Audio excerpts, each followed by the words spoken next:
Alors, camarades d'Afrique et de Côte d'Ivoire, dans la nuit du 28 au 29 juin dernier, il y a eu 54 morts à Abidjan dû au glissement de terrain. Frère, mais qu'est-ce qui favorise ces glissements de terrain dans notre pays? C'est vrai que la pluie fait des dégâts partout, hein? Mais ce qu'ils sont en train de faire à Abidjan, là, si on ne se lève pas, frère, un matin, on va se réveiller, tout Abidjan là, va se retrouver dans la lagune ou bien dans la mer. Ah, regardez ce que les gens sont en train de faire dans ce pays. On va suivre la vidéo et puis être décortiqué. Yoroman, le pays va mal. Ces pinasses en plein chargement assurent la liaison Koumassi-Agaoui, un village situé sur la petite île de Port-Boué. Dans quelques mois, cette activité pourrait prendre fin.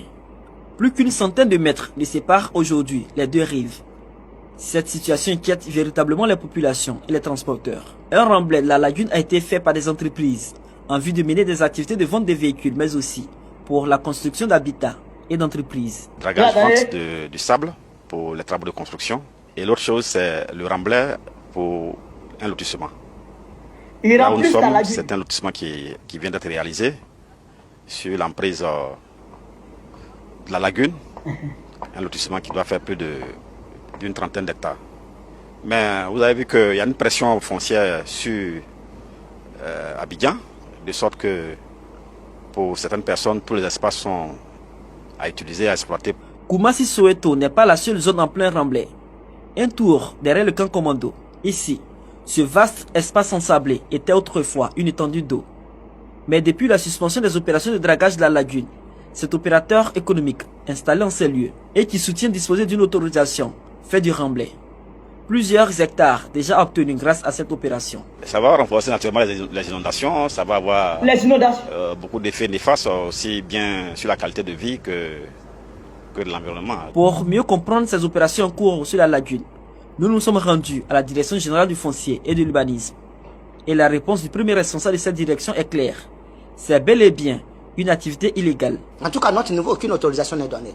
D'ailleurs, si nous recevons des actes, c'est-à-dire que des documents pour que ces personnes demandent des actes, nous les refusons. Puisqu'en fait, pour nous, le bord lagunaire, à une certaine distance, ne doit pas être occupé. D'ailleurs, on ne peut pas donner de permis. Parce que pour donner un permis de construire, il faut avoir un acte de propriété. Et ces personnes ne peuvent pas avoir d'acte de propriété, donc ils n'ont pas de permis. Et donc, ils sont dans l'illégalité totale. Donc, on bâtit sur un espace sans permis. Ça, c'est le comble. Le directeur général du foncier de l'urbanisme interpelle donc les opérateurs, tout en précisant les conséquences de cette activité. Si jamais ils veulent avoir des actes, à notre niveau, nous ne connaissons pas ce lotissement ou ces implantations, nous n'aurons jamais des actes. Et en plus, ce que je voulais dire, la collectivité territoriale, la commune qui a son espace, qui est de la proximité, devrait déjà s'opposer. Il y a des problèmes d'assainissement qui vont se poser, des problèmes d'affaissement qui vont se poser. Parce que quand on fait un tel lotissement ou bien une telle implantation, il n'y a aucune règle d'urbanisme qui régit cela. Aucune règle. S'il faut aller R+1, R+2, pour ne pas plus tard que le bâtiment s'affaisse. Ainsi de suite, toutes ces règles-là doivent être édictées. Interpellé, la zone industrielle de Koumassi est également touchée par cette opération de remblai de la lagune. Nombreuses sont ces entreprises installées en bordure de lagune qui bouffent chaque jour une partie de la lagune pour l'extension de leurs activités. Au quartier Terminus 32, la lagune a complètement disparu, laissant place à des immondices qui seront à leur tour remplacés par des habitations dans quelques années. Là, nous sommes arrêtés au milieu de la lagune. Il y a une branche de la lagune qui passait par ici, qui s'étendait jusqu'au quartier d'Ivo derrière vous, là où se trouve l'exutoire, la zone ici, de l'eau qui déversait l'eau de façon naturelle dans la lagune. Avant, c'était une pinasse. Il y avait une pinasse ici qui faisait traverser les gens à 100 francs par jour. Donc, avec le remblai que les gens ont commencé à faire petit à petit, si on y prend garde, on risque de se retrouver sans endroit où l'eau va passer par là à la lagune. Aujourd'hui, une chose est claire à Koumassi. La lagune est véritablement menacée par des industriels et des particuliers, dans le souci constant de trouver de l'espace pour s'y installer confortablement. Vous avez vu, camarades d'Afrique, vous avez vu? C'est ça qui favorise les glissements de terrain. C'est ça qui crée les inondations monstres à Abidjan. Mais on n'a même pas besoin d'être architecte ou bien d'aller à l'école même pour comprendre que la route de l'eau là, quand tu fermes la route de l'eau et que l'eau arrive là, l'eau se déchaîne dans la ville. C'est pas ça? L'eau là, voyez sa route pour aller à la mer. Et tu viens fermer ça pour donner aux Libanais. Et les Libanais, ils s'installent dessus dans l'illégalité totale. Ah, vous-même, vous avez écouté le directeur du foncier et de l'urbanisme en Côte d'Ivoire. Il dit, il n'a pas délivré de permis à ces gens-là.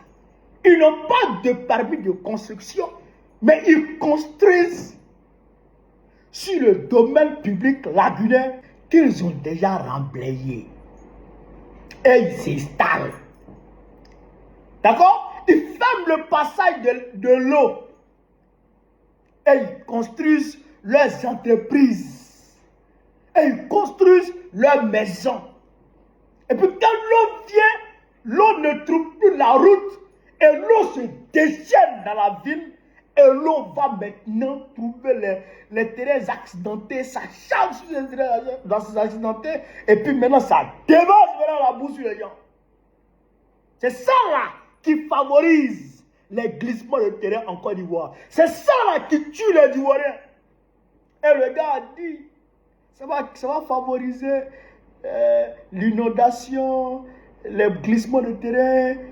C'est-à-dire que c'est en train de tuer l'écologie même en Côte d'Ivoire. Notre écosystème même est en train d'être détruit totalement. Vous comprenez ça? Et c'est sur ça, ces morts-là, que le gouvernement de Dramane Ouattara veut se baser pour continuer les déguerpissements. La semaine prochaine, ils vont recommencer les déguerpissements se basant sur cette catastrophe qu'il y a eu dans la nuit du 28 au 29. Or, ce sont eux qui ont favorisé cette catastrophe, ce drame. Ce sont eux-mêmes qui ont favorisé ce drame. Et ils veulent se baser sur ça pour casser les quartiers. Au lieu de les assainir, ils vont les casser pour les vendre à qui? Aux mêmes Libanais. Pour réinstaller qui? Les mêmes Libanais. Je le dis aux Ivoiriens. Notre pays est pris dans un complot géopolitique qui ne dit pas son nom. Nous sommes face à un grand remplacement. Ils veulent nous remplacer. Je le dis. Parce qu'aujourd'hui, vous voyez les Libanais qui arrivent en cascade dans notre pays.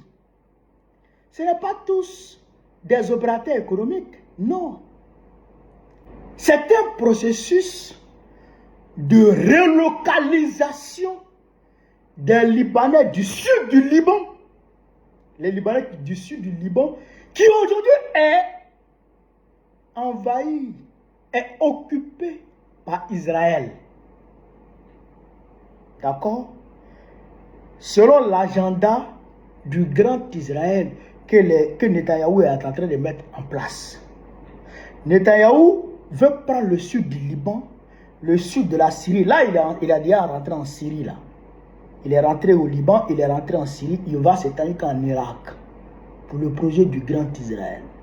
Donc aujourd'hui, il y a plus d'1 million de déplacés libanais. Les déplacés internes sont nombreux. Donc pour désengorger ce déplacement massif des Libanais du sud vers le nord, il faut envoyer d'autres Libanais dans d'autres contrées du monde. Donc notre pays, la Côte d'Ivoire, est le pays qui a été choisi d'un commun accord entre Israël, la France, le Liban et Alassane Dramane Ouattara et sa femme qui est juive. Vous comprenez ça? C'est un complot très profond. Donc, si l'on y prend garde, ils vont casser les quartiers des Ivoiriens, prétextant que ces quartiers-là sont des quartiers, sont des zones à risque, se basant sur la catastrophe du 28 au 29 juin, que eux-mêmes, ils ont créé avec le remblayage sauvage et maladif pour dégager les Ivoiriens et installer les Libanais. Et c'est le début d'un processus de colonisation par peuplement. Je répète, colonisation par peuplement. Ils veulent nous coloniser avec les Libanais, les Syriens et consorts. Vous avez vu qu'il y a les Syriens qui sont rentrés en Côte d'Ivoire en 2024. Des Syriens qui sont rentrés en Côte d'Ivoire en 2024. C'est dans le même processus. Parce qu'il faut dégager ces personnes-là de la Syrie pour que l'Israël puisse s'étendre là-bas et les dégager du sud du Liban pour que Israël puisse s'étendre là-bas. Et c'est la même chose qu'ils voulaient faire à Gaza. Vous avez vu, quand le 7 octobre, après le 7 octobre 2023, quand Israël a rentré son nez à Gaza, ils ont poussé tous les Gazaouis vers l'Égypte. Et la communauté internationale a fait pression sur le président égyptien afin qu'il ouvre la frontière pour que les gens de Gaza puissent rentrer en Égypte. Il a dit non. Parce qu'il sait que c'est un processus de remplacement. Chasser les Gazaouis, les faire partir en Égypte et puis occuper Gaza. Voilà la réalité. Parce qu'ils veulent prendre Gaza, ça, il n'y a rien à faire. Vous comprenez ça? Donc c'est la même chose qui arrive aujourd'hui aux Ivoiriens. Ils vont envoyer les Libanais en Côte d'Ivoire pour vider le sud du Liban. Mais c'est progressif. Hein? Après le sud, ils vont descendre vers le centre et ils vont chasser ces gens-là. Après le centre, ils vont partir au nord, ils vont chasser ces gens-là. Parce qu'ils se disent que eux, c'est la terre promise, ils doivent s'y installer. Donc, il faut qu'on se lève dès maintenant contre les déguerpissements sauvages pour empêcher ça. Empêcher aussi le remblayage sauvage qui détruit totalement notre écosystème. Il faut se lever contre ça, qui détruit nos vies, qui crée les éboulements à n'en plus finir. Il faut se lever. Mais si on ne se lève pas, Ivoiriens, qu'on s'arrête avec nos gros yeux qui ne voient rien, dans 20 ans, s'ils ne nous ont pas donné un cas de séjour en Côte d'Ivoire, appelez-moi chien. Dans 20 ans, s'ils ne nous ont pas chassés d'Abidjan, changez mon nom. Et vos enfants là, vous allez leur dire où est leur pays. Asseyons-nous et puis regardons. Ne nous levons pas, hein? Regardons. Frère, voilà ce que je voulais vous dire. Sur ce, vive l'Afrique libre, vive le panafricanisme, vive le plan panafricain, vive l'AES. Je remercie le président Gbagbo qui a envoyé une délégation hier pour aller visiter, pour aller exprimer sa compassion envers ces populations sinistrées qui étaient frappées, n'est-ce pas, de ce malheur-là. Donc, je remercie le président Gbagbo. Vive l'Afrique libre, vive le panafricanisme, vive l'AES. Gbagbo, président Gbagbo, très prochainement, Inch'Allah. On est ensemble. Merci.